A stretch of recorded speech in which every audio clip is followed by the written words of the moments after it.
All right, time now for a special edition of the World of Sports. With the inclusion now of breakdancing into the Olympics beginning in 2024, the sport is becoming more and more popular. So to dive a little deeper into the evolution of breakdancing, RT Sports host Steve Christako sat down to talk with Antonio Castillo, who is responsible for helping to put together the very first U.S. Olympic breakdancing team. Steve first asked Castillo how he became interested in the sport. Take a look.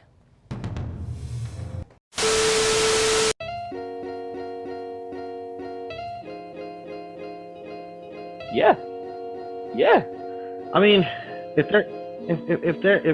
a person's striving towards professional break dancing, yeah, they should be interested in, and they should be making stuff like that as part of their goal. Though, like I said before, it doesn't necessarily, like, they may not be listening to us, and it may not be directly affecting our local culture right now. It's still it's a big thing. Like, it's a big deal. It is a very big deal. It's like, I mean, we have to care about it to some degree because it's breaking, and we should care about all the things that go on with it. But I think we're giving it way too much emphasis. So it's like the Crump vs. Break DVD. A lot of b-boys do not like that DVD because they think it's like corny and terrible. But on the other hand, a lot of the Crumpers see that as like, that was them being recognized, and that they were being seen, and they were being seen on the same level within as like an actual dance, as well as a culture as us. So that was, and I think even though, and it goes back to circle back to my initial point, it shows that we're being seen. And we're being seen on that level, and we're being recognized on that level. Granted, it may not be us as individuals, but us as a culture, it's a huge thing, and it's a huge step, and you should relatively care. I think we're giving it way too much. You know, already, like, I haven't seen the Olympics promote anything themselves about breaking, but I've seen all the breaking community make their own flyers and make their own, and I'm like, man, y'all can't do this for each other, but y'all can do this for this other thing. Because what I've been trying to push that here in Arizona forever, where I'm like, look, man, if Illskillz throws a jam, I'll throw his jam flyer as my default picker, because it's not going to take anything away from me.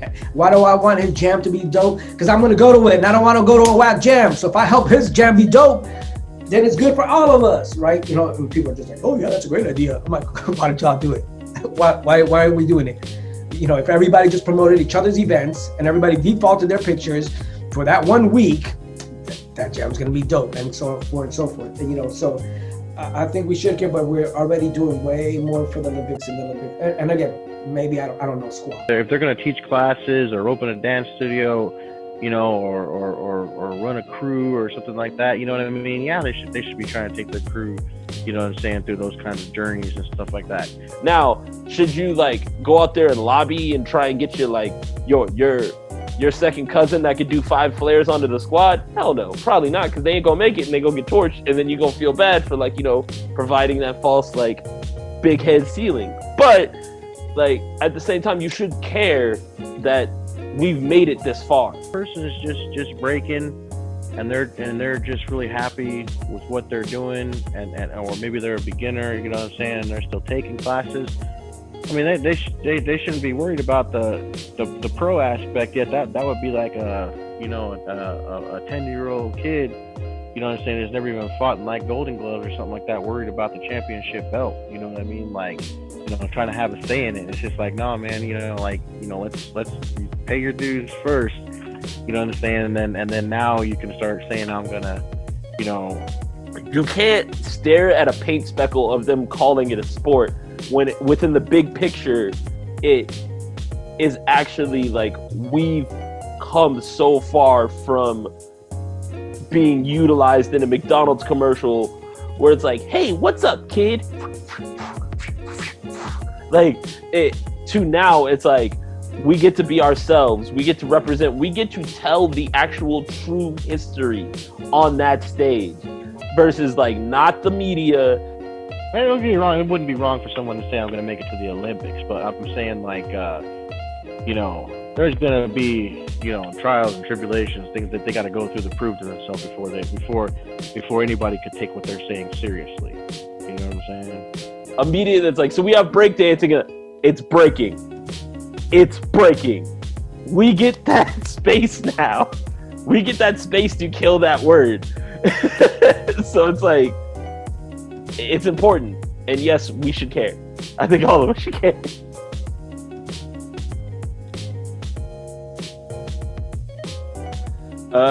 Black culture, the sport in the Olympics. I am excited for it. I hope that we will get some type of representation within it. I'm not immensely holding my breath, but then again, I also understand that it's the early stages of it. There's a sitcom on Hulu called Woke. It's actually really interesting, but that first episode where he loses it, or no, the second one, and then he goes back to his job to try and talk to her, and then the Korean girl's like, she looks at him and then she goes, you think John Legend could have done Selma out the gate? It's like, no, he had to do 5 years of ordinary people before he could get the room to do that. And it's like, that's actually a very poignant statement. Like, how long do you have to play the game before you can go like, you know what? Ha! This is actually what it is, y'all. And y'all can't do nothing because I got tenure. And I understand. So that whole point to say that it's gonna be rough at first. It's gonna probably be weird, and it's gonna be weird because we gonna see it on NBC with the little peacock in the corner, and it's gonna be sitting there, and it's probably gonna have awkward commentary. Like, it'll have probably someone in the culture and then someone from NBC or some network with them, and then it'll be a whole lot of like, oh well, what's that crazy move? And why is he doing that? Why did he go up and do this? Oh, actually, no, they can't because there's no burns. But it's going to be things like that. So it's going to be weird. It's going to be slightly painful. Any growth and transition is always painful. So we all got to just buckle in, hope for some type of representation. If you have a connect with the individuals that are actually doing the legwork and like within those circles, be in their ear, like, yo, man, we need to do this right.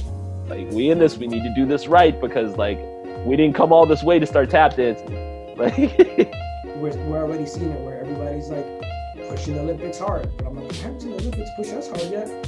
You know, and even some of the coverage that it's gotten, some of the new stuff that I've seen, some of the stuff, some of it makes me cringe. And I'm like, y'all okay with, you know, you'll be over here schooling some youngsters not to call it breakdancing, but then you want a TV show on Ellen and you're gonna be okay with her calling it breakdancing. What do you mean? What? So you're not, you know, pick and choose, like, and I get it. It's you know, and we can't force anybody, but you have to at least try to educate the people. At least just let them know. You know what I mean? Same thing I do with my students. Tell them the difference. This is what it is. Y'all can call it breakdancing all you want. And to me now, with that, is like, I'd rather people call themselves breakdancers, so we know what, you know. So that way, if there's a Cypher of breakdancers and a Cypher of bboys, I'm gonna go to the Cypher with the bboys. Nothing against the breakdancers. That's just not my flavor. That's just not my, you know what I mean? But language is super important. Everybody's like, oh, y'all get so tied up about the language, about a word. But I'm like, you don't, how are we not understanding? Like, I don't know my native language because it's been stolen. Spanish is not my language of my people. That's what the colonizer gave me. I was like, don't tell me that we can't lose our language and we can't lose our culture because we've seen it over and over and over again. You know what I mean? And people are like, God, house, I call it a coffee gardener. What's the big deal? That these kids in the ghetto in the Bronx didn't have no coffee gardeners. They didn't have no electricity. So you calling it a coffee gardener, you erasing all ththose little kids. Call it a leg sweep because they were watching some martial art movies, some kung fu movies, and that gives credit to those kids and where they got it from. So I was like, they weren't making no lattes in the house. They weren't grinding up no coffee. Like, so using that word is a problem because you're erasing where it's coming from. You're erasing. So, you know, it's a catch-22. It's gonna happen no matter what. I would love to think that, you know, again, that we're gonna go in a whole different direction. You know, I love to think that like we're not gonna repeat the 80s because now we're older, but that's part of the problem too, that now some of the older heads are thirsty because they're trying to do their last hurrah and get this last piece of pie. and you know, about the youngsters are trying to be on some next level thing. But you know, it's going to be interesting to see what happens. But I do think we're giving it more emphasis than it needs to be. You know, yeah, people are acting like this is like we made it. We made it to what? Where do we? I don't understand what we made it to. Like, so where they didn't want us, they haven't wanted us. We've been around just as. There've been people doing they've showcased breaking in the Olympics in the 80s. They know we've been here. They know it. It's not like they don't know we've been here. They never wanted us before, but now their Olympics is going down. Now they want us, and now we're all like, yeah, we can come save y'all now. Thank you.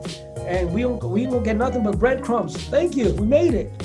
I'm like, maybe I'm not seeing what we made it to, man. But I just think, you know, if we put that much effort and time into our own communities, into our own culture, and really the bigger picture. Again, the topic is breaking, but the bigger picture is the dismantling of these systems that have disenfranchised our people for hundreds and hundreds of years.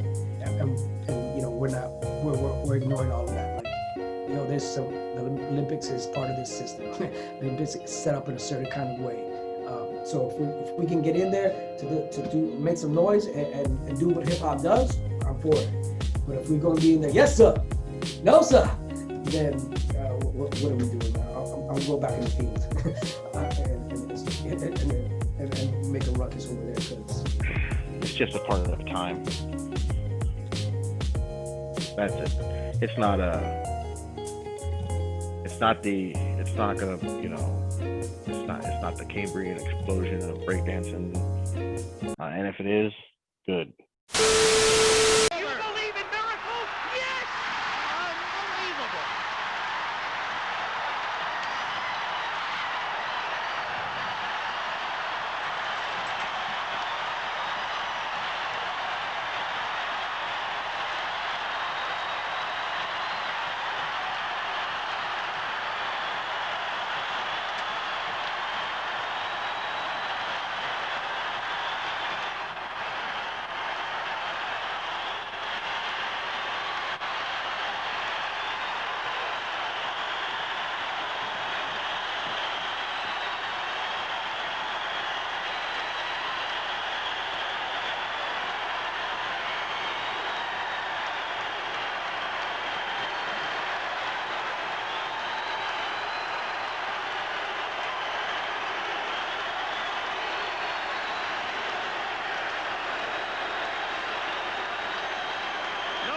Necessary, just pictures.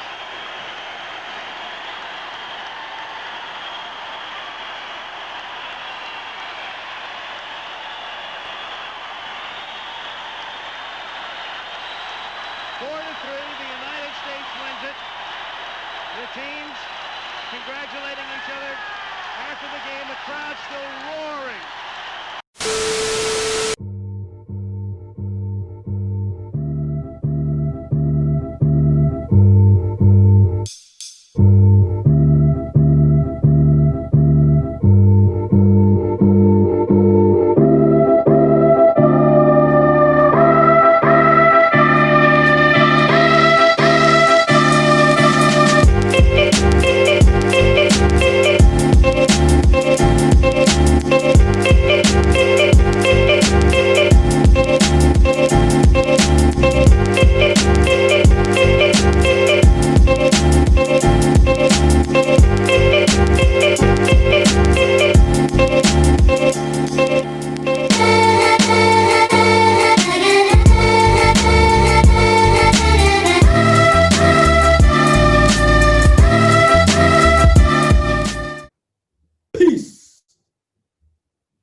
For more quality content from Beyond the Cypher with Illskillz, don't forget to press the like and subscribe buttons. Let us know how we're doing down in the comment section, and to make sure that you don't miss anything from the channel, smash that notification bell.